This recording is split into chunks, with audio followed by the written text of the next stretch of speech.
Welcome to Focused on You, a podcast from the National Oceanic and Atmospheric Administration's Workplace Violence Prevention and Response Office.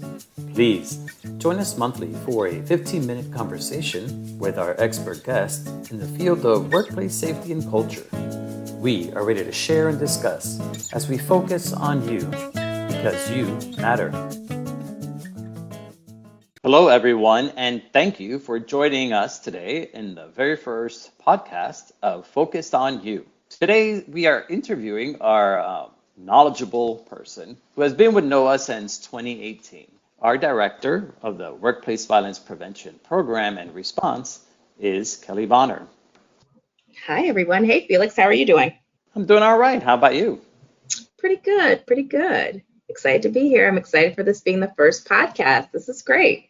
You know, this is very exciting. This is something that I had no idea how I was going to start. So I am excited about what it's going to turn out to be and how we're going to engage our NOAA workforce and importantly, educate, right? I mean, that's our whole purpose here. So I'm glad that you are our first guest. You're going to lead us into this exciting new venture. So with that, I want to start off with, you've been with NOAA since 2018, and I'm sure that you have seen some changes. Yes. So what do you see for our future? How do you see WVPR evolving? Great question. So first, just quick background is 2018 to 2021, really it was myself, two people who bravely volunteered and detailed to this program, and then we had one staff person. And to see it today in 2021 and now 2022 with the staff of 8 people has been incredible to witness. So for a government program, I really feel like WVPR has evolved way ahead of anything I've ever seen in my time in government. So that has been encouraging. And that also leads me to say that we're just getting started in so many ways. As you know, your addition to the team, as well as the others, having people embedded across the United States in different regions, there to respond to anyone who's experienced sexual assault or severe sexual harassment is just beginning to take hold and to kick off. And it's only going to continue to expand. We're going to add a position in Alaska. And then there's our prevention side of the house and how we kind of create environments where hopefully people never have to experience those behaviors in the workplace. And there's a lot of excitement and a lot of movement going on that side of WVPR. We are really leaning into developing NOAA-specific and NOAA-tailored strategies, really meeting all of you and all of our workforce where they are and giving them tools to navigate challenging circumstances when they see very low level, the beginnings of an incivil workplace, how to respond, how to protect each other and themselves. We're really leaning into that. That's coming in 2022 this year. And also, we're also looking to connect with our remote workers and those who are on fishing vessels with providing tailored strategies just for them. As we know, there are unique circumstances to those folks that are in the field and on ships and on vessels. And lastly, I would say that we're getting better at reaching all of you, everyone listening to this podcast. We are doing a fantastic job of outreach, and that's only going to continue to grow as we have dedicated staff to that, whether it be our LinkedIn presence or advertising our webinars. This podcast itself, we are really challenging ourselves to come up with new ways to reach you, whether you're listening to us in your car on the way to work or between grabbing lunch and via a podcast or joining us on our webinars, which are becoming just even more focused on leadership and trauma-informed workplaces, how to handle stalking, just to name a few of those kinds of offerings. We're getting better at reaching out to the workforce and giving them the tools that they need, the resiliency skills that they need to make it in today's challenging environment. So that's where I see the program continuing to go, is just to build upon the foundations we've done and just keep growing and growing. That's amazing. I mean, it is exciting just being part of that as well. One of the things that I constantly hear from our VALs, which are the volunteer assistant liaisons, is on how they feel that they are finally being heard, through NOAA. So I applaud you for that, that you have come in such a short period of time, because really 3 years is relatively small. And they feel that, yes, that they finally have a voice, they're part of this change. And to me, that's what's exciting. And including part of that change, can you tell me a little bit more is how is it that we're working with other federal agencies? Because I know that we have been in communications with the White House and the national academies. How does that help out the NOAA workforce and what our goal is as a department?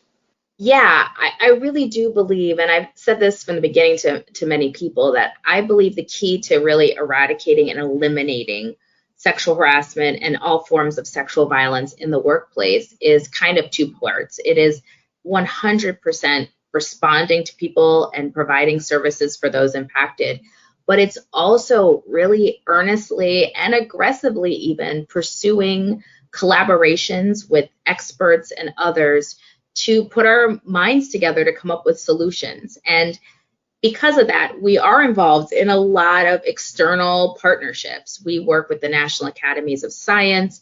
We work with USAID, for example, for an international perspective. We work with the White House. And it's really in sharing ideas, challenges, developments that we're working on, new initiatives, that the best practices come out. And I really do believe that nobody has all the answers. On an individual level, no one has the answers. But collectively, the answers are to be found. And so being able to work with these other entities, particularly like the National Academies of Science, that are working with the people who are writing all of the literature out there, all the scholarly literature out there on preventing and responding to harassment or discrimination or any kind of sexual violence. Just hearing from the experts, which we are very lucky to be able to do, get a front row seat, really helps us. Being part of conversations where we think about how to do a great survey, how to do an impactful one. Our We Are NOAA Workplace Culture Survey came straight out of those interactions with the national academies. And then finally looking at the White House and just being able to be a part of the conversation of how we're building strategy on the federal government and providing our best practices and hearing others really does sharpen this program, and ultimately it will reach every person at NOAA, because we're going to take the ideas and the lessons learned and the advice from the experts, and we put them directly into our offerings in this program. I love the word experts. And because for me, experts, it's a double-edged sword for me. Because for me, expert means, okay, you've reached the top, which most people may or may not agree. And another part of it is that, well, I don't think anybody really becomes an expert because we are constantly evolving and changing and learning. So what would you say would be one of the common myths about our jobs and our field as an expert or expertise? What do you think is the biggest? There's so many myths about the type of work that we do and people who have an expertise, and perhaps that's the compromise, right? Is people who have an expertise versus an expert. I think the biggest myth that I feel I try to debunk every day is that people who do this work are not approachable, are too serious or removed, or maybe having difficult conversations all day long, and they don't have joy in their work. And I really feel like there's joy to be had. We deal with very difficult topics, and we deal with people who have very challenging situations and are in pain. And that isn't to minimize that. But I do believe in order to be successful, you have to bring a level of joy to your work. You have to bring a level of approachability. And I think that people don't always get that. They think, oh, that's the person who deals with sexual harassment. I don't want to be around them, or I want to avoid them. And I think that our staff and our team have some of the best personalities of anybody at NOAA. And we really do bring joy to the work that we do. And I hope that people can see that, or that we're able to show that, to kind of dispel that myth that we really aren't uptight. We enjoy the work that we do. It's hard work. It's meaningful work, but it also can be joyful. So what would you say would be the most important personality trait? Because you did mention that. Yeah, I think it's two qualities. I say this all the time. I've been saying this for years doing this kind of work, particularly on the prevention side of the house, is that you really need equal parts humility and equal parts bravery to do this work.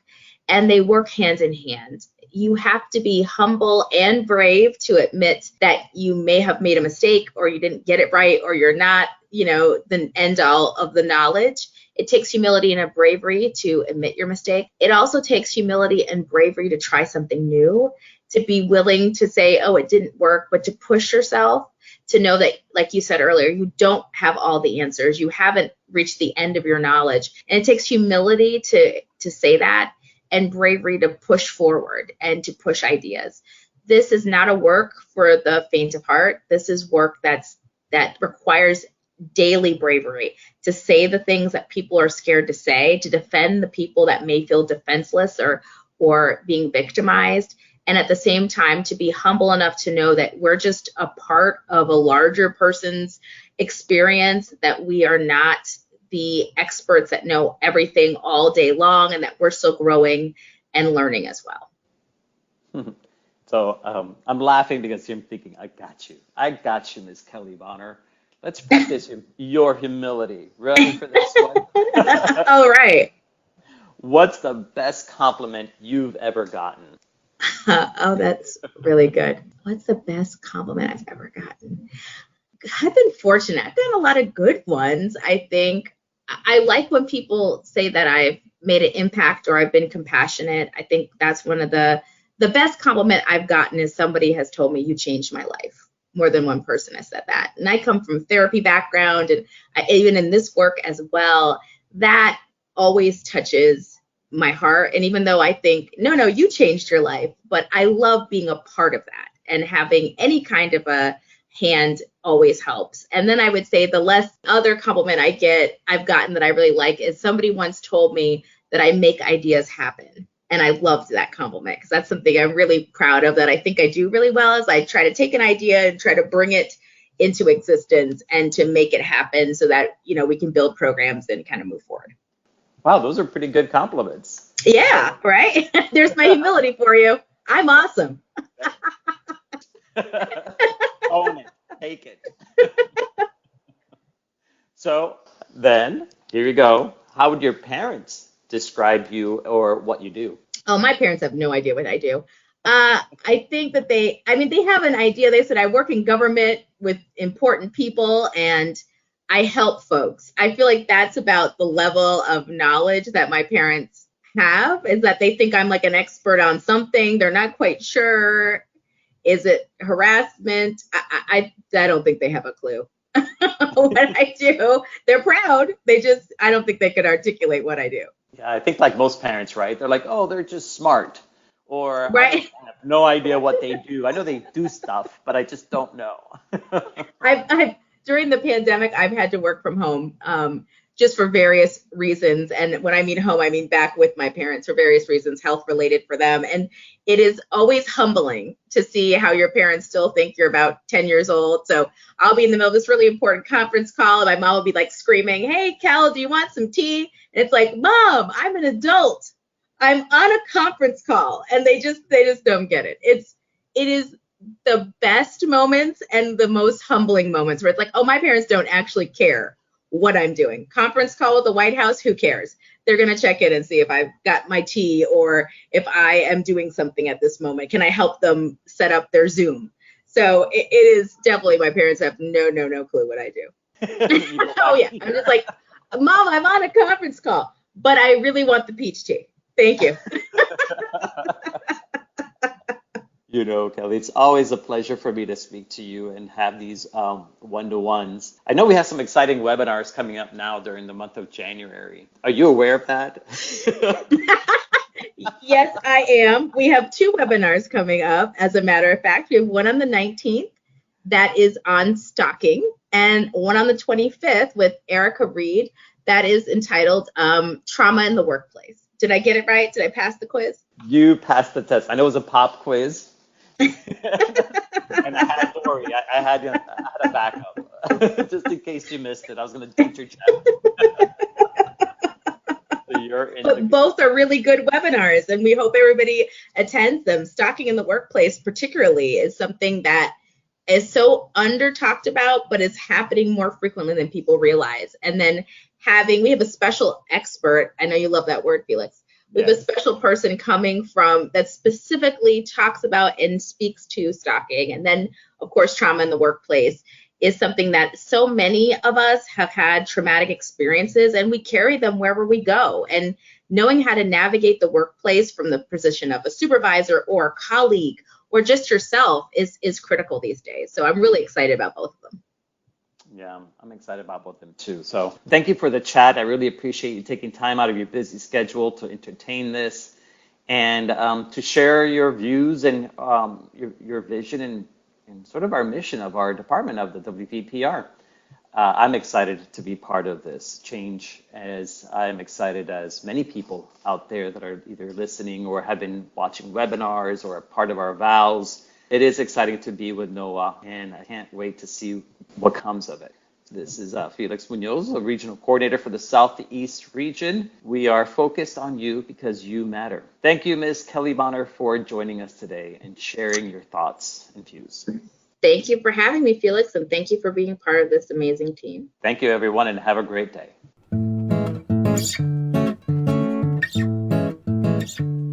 Thank you for listening to this episode of Focused on You. For more information and resources, follow us on LinkedIn at NOAA Workplace Violence Prevention and Response, and contact the NOAA SASH helpline at 866-288-6558 or text 202-335-0265. You may also reach us at violence.prevention@noaa.gov.